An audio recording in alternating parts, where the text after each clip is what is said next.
imagine, tu as une soirée, la fête de la châtaigne, et tu rencontres un beau jeune homme. Vous parlez, vous dansez, vous parlez, vous dansez, oups. Vous vous embrassez, vous quittez la soirée et vous vous retrouvez dans ta voiture. Vous faites l'amour. Ensuite, il t'invite chez lui à plusieurs reprises et un matin, tu es dans ses draps, dans ses bras, dans son lit et tu entends la porte d'entrée.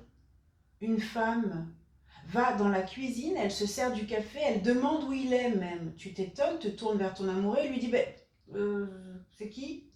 Et il te répond c'est mon ex. Elle a les clés. Elle peut entrer chez toi quand elle veut. Eh bien, disons que c'est quand même la mère de mes enfants, de mon enfant. Voilà, les affres de la famille recomposées, c'est ce que va connaître Zita. Comment manœuvrer avec l'ex de votre amoureux, avec sa fille aussi, comment trouver sa place.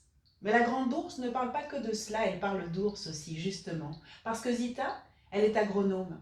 En vérité, elle vient de rentrer du côté de Toulouse, elle vient de regagner sa vallée, la vallée d'Auxaise, parce que 5 ans entre le Vietnam et le Panama, c'était trop pour elle. Ses paysages lui manquaient, sa famille et petite mère, sa grand-mère, celle qui lui racontait des histoires d'ours lorsqu'elle était petite. Et puis il y a un crime dans ce livre. On a tué un ours d'une balle en pleine tête. Et le criminel lui a même arraché une griffe. Lorsque Pierrick, l'amoureux de Zita, lorsque sa fille, lorsque son ex apprennent cela, ils sont absolument scandalisés. Eux, ils sont pour le réensauvagement des Pyrénées. Ils sont pour la réintroduction des ours dans les Pyrénées et ne comprennent pas pourquoi Zita, elle, s'élève contre cela. Zita est agacée. Zita connaît le pastoralisme, elle est fille d'éleveur. Elle sait ce que représente le plantigrade. Elle sait comment il se sert dans les zones pastorales, comment il charcute ses bêtes, ses chères brebis. Elle sait que le problème, l'équation n'est pas aussi simple qu'elle semble l'être. Alors voilà, cette lecture vous fera vivre l'opposition qu'il y a entre les citadins et les montagnards et vous fera comprendre que le problème est loin d'être binaire, au contraire.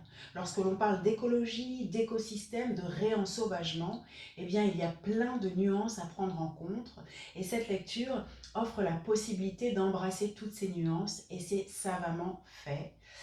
Que vous dire encore pour vous amener à aller vous procurer ce texte? Eh bien, l'écriture est fine, délicate, et puis c'est un voyage au cœur des Pyrénées, et ma foi, par la canicule que nous traversons, ça fait du bien. C'est tout pour moi, je vous dis à la semaine prochaine. En attendant, lisez beaucoup. Merci.